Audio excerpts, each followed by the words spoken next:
प्रश्न 9 है, संकलन आकृति एक आयताकार पार्क के मध्य में एक वृत्ताकार फूलों की क्यारी को दर्शाती है। क्या है? इस आकृति के अंदर एक आयताकार जो ये पार्क है, इसके मध्य में एक वृत्ताकार गोल जो है फूलों की क्यारी है।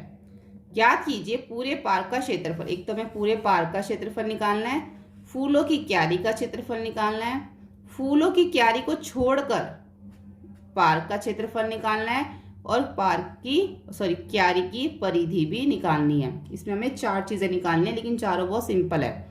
हमें सिर्फ फॉर्मूला चाहिए, हम सब कुछ निकाल लेंगे इसमें। तो पूरे पार्क का क्षेत्रफल निकालने का जो क्या, ये आयतकार है, आयतकार का जो आयत का क्षेत्रफल निकालने का फॉर्मूला लंबाई गुणा चौड़ाई है। तो बस सिंपल, पूरे पार्क का क्षेत्रफल निकालने के लिए हमें क्या करना है, लंबाई गुणा में चौड़ाई, लेंथ इनटू ब्रेथ। लंबाई 10 दे रखी है, चौड़ाई 5 दे रखी है, तो 10 गुणा में 5, 50 मीटर पूरे पार्क का क्षेत्रफल आ गया।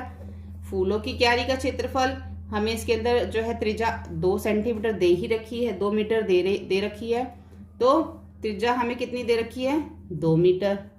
तो हम क्या फॉर्मूला लगाएंगे, पाई आर स्क्वायर का जो है फॉर्मूला लगता है।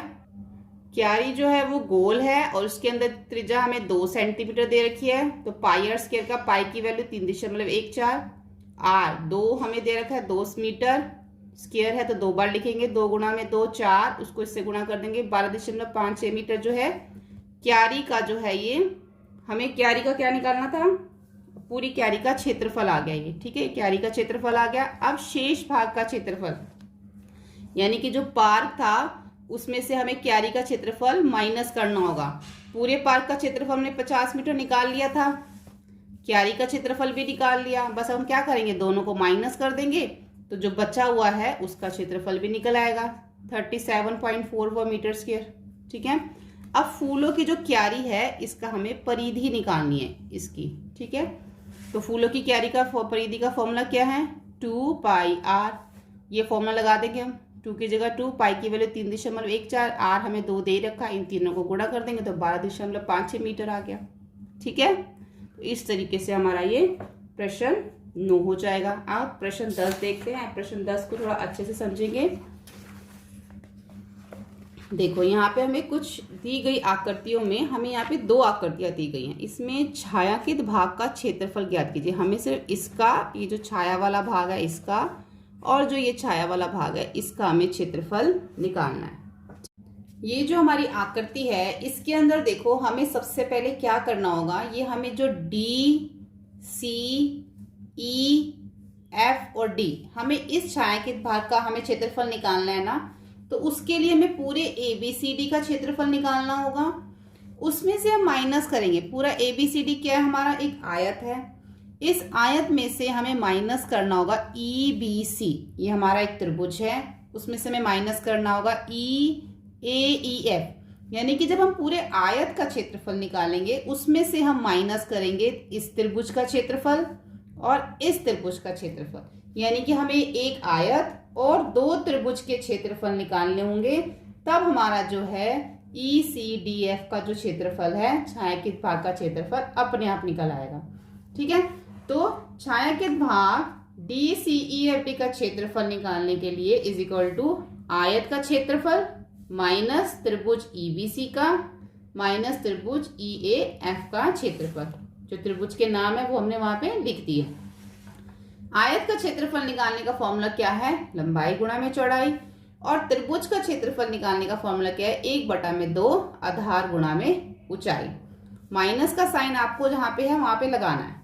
आधार ये हमारा इस त्रिभुज के लिए आ गया, आधार गुणा में ऊंचाई 1/2, ये हमने त्रिभुज EAF के लिए लिख दिया माइनस 1/2 आधार गुणा में ऊंचाई। आप जो जिसकी जो वैल्यू है वो हम वहां पे लिख देंगे।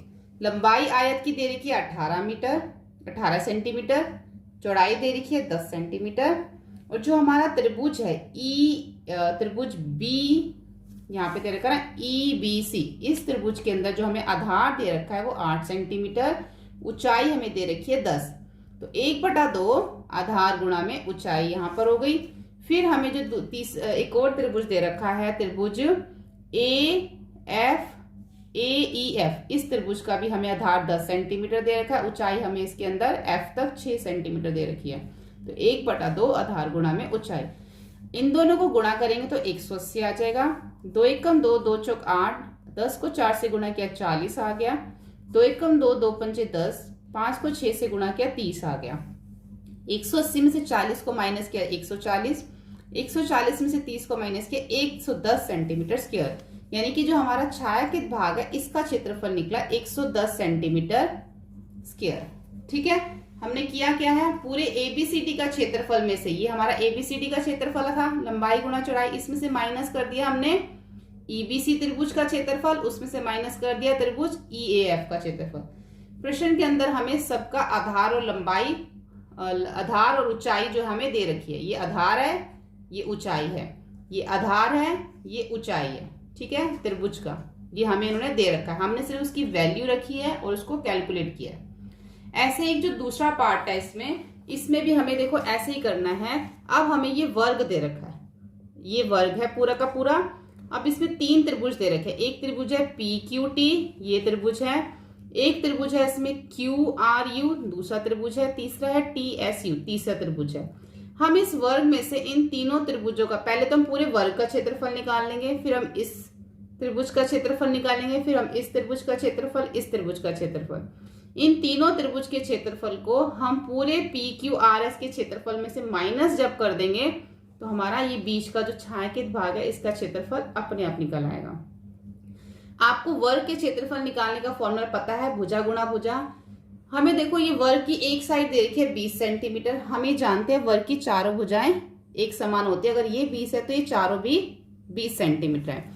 यहाँ पे हमें T से लेके S तक की जो ऊंचाई दे रखी है 10 सेंटीमीटर दे दी, S से लेके U तक की 10 सेंटीमीटर, U से लेके R 10 सेंटीमीटर हमें बता दिया है, और ये पूरा 20, क्योंकि कहीं कहीं पे हमें आधार लेना है, कहीं पे ऊंचाई। जहाँ पे हमें आधार लेना पड़ेगा वहां पे हम 10 लेंगे, और जहाँ पे हमें इसकी ऊंचाई लेनी है 20। अगर हम इस त्रिभुज की बात करें TSU, अगर हमें इसका जब क्षेत्रफल निकालना होगा इस त्रिभुज का, तो इसमें हम ऊंचाई कितनी लेंगे 10 सेंटीमीटर, क्योंकि T से लेके S तक की ऊंचाई 10 आ रही है, और इसका आधार भी 10 आ रहा है, S से लेके U तक इसका भी आधार इसका 10 आ रहा है। जब हमें इस त्रिभुज की क्षेत्रफल निकालना होगा तो इसका आधार हम 10 लेंगे, इसकी लंबाई हमें 20 दे रखी है। जब हम इस त्रिभुज का क्षेत्रफल निकालेंगे तो इसकी लंबाई, इसकी जो ये है आधार जो है ये 20 होगा, और इसकी जो ऊंचाई है वो 10 होगी। ठीक है, तो जिस जिसकी जो जो वैल्यू है हम उसकी वहां पर वो रख के हम इसको सॉल्व करेंगे। छायांकित भाग TUQ का क्षेत्रफल निकालने के लिए वर्ग PQRS का क्षेत्रफल, उसमें से माइनस कर देंगे TSU, त्रिभुज URQ, त्रिभुज TPQ। ठीक है, इन तीनों के त्रिभुज के क्षेत्रफल निकाल के हम इसमें से माइनस करेंगे तो हमारा छायांकित भाग का क्षेत्रफल निकल आएगा।